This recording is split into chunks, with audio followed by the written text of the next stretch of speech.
Hello, my friends. I hope you're having an amazing day. I wake up with purpose. I wake up with so much passion to serve and to really walk into what I've been called to do. Today, my message is something that I'm going to call the resilience factor. Resilience factor. It's something that I woke up Sunday morning at 3 o'clock, and for whatever reason, that word came into my awareness. And the irony of why I'm sharing it and why it's even part of this video is I was on the phone with one of my peers who is a coach. And the more we spoke, the more she's helping me get to really hone in on my tribe and how I could really connect with them, how I can share my voice.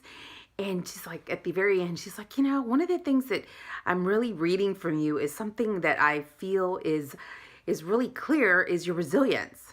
And I'm like, what? That's twice in 1 week, the resilience. And sure enough, on Sunday, I woke up and I had this, stuff all in my head because I'm a thinker. And so there's always something being processed. And I actually designed a book cover called The Resilience Factor. I didn't know what I was going to do with it other than that just came to my mind.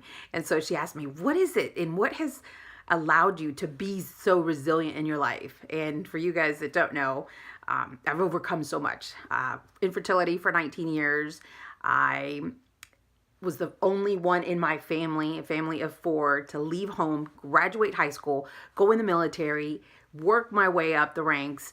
At the same time, I was going through school and I got a master's degree. So there's so much that I've overcome because it's just something I knew I had to do. And so 3 things I want to share with you today. Number 1 is she asked, what are those things that allow you to be so resilient? And the number 1 thing was, the belief that I am sourced, that I have everything that I need to be successful. I have everything I need in order for me to do what I've been called to do.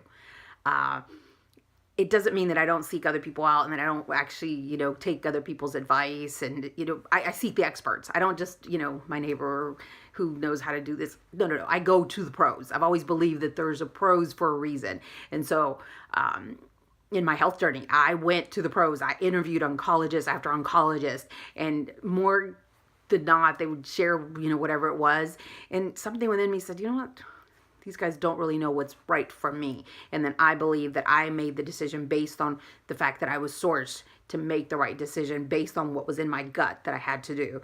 And that's why I'm standing here today talking to you, cancer-free. After a 2-year just fight, I did everything possible to get myself healthy, knowing that I was sourced to become a healthier person. The second lesson is that sometimes in order to be resilient, you just have to give up and surrender. And what does that mean? Well, for me, I kept fighting for something. And a lot of times, when you fight for something, it's because you want it so bad and you're attached to the outcome. And what I've learned in a short period of time is sometimes you just have to detach yourself from that outcome to get to where you need to be.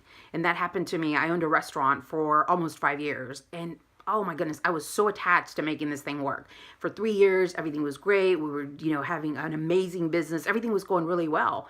And then the last year and a half, things started getting a little challenging. And somebody came in and built a restaurant identical to mine in a larger scale with significantly, huge investors. And I got to a place where I was like, I can't fight these guys.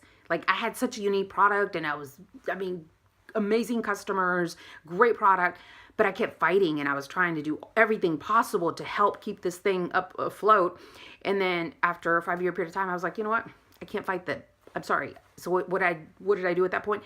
I gave up and surrendered. And the irony of when you surrender, I kept trying for so long that last year to just hold on and make things work, to try to figure out.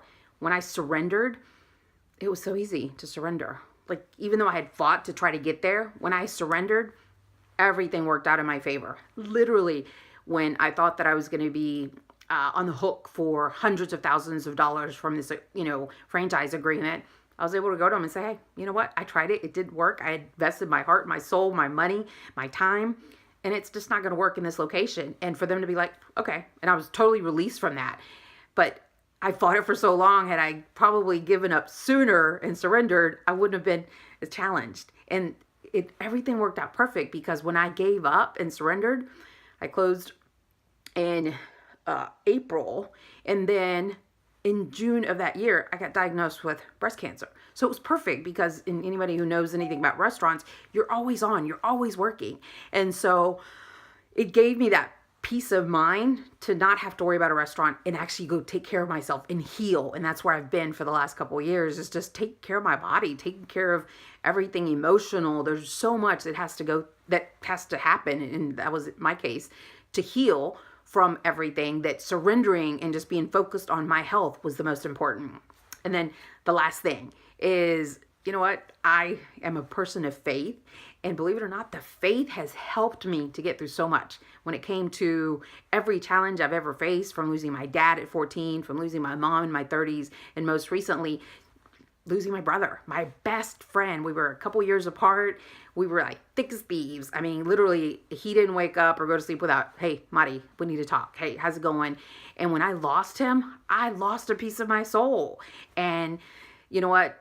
When it all came down to it, I had to trust that there was something bigger at play in my life than me. And I had to release him and allow him to have been part of my life for the period of time that he was here, and know that, okay, Lord, you've got my back. And then even through all that, for me to have this amazing, beautiful little boy that showed up, and that now gives me purpose and meaning, and even the work that I do in coaching to help people become who they need to be to step into their own power.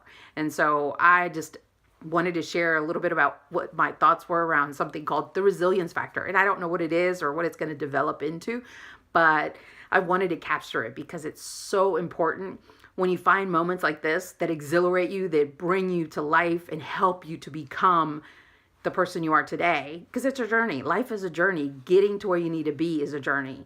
And so for that reason, I just wanted to take this moment to share this with you. I hope it inspires you. And no matter what you're going through, no matter how tough things seem, don't give up. Don't ever give up. And know that you have an advocate, someone here who's constantly pulling for you, always thinking about you. And I appreciate your time. Be blessed.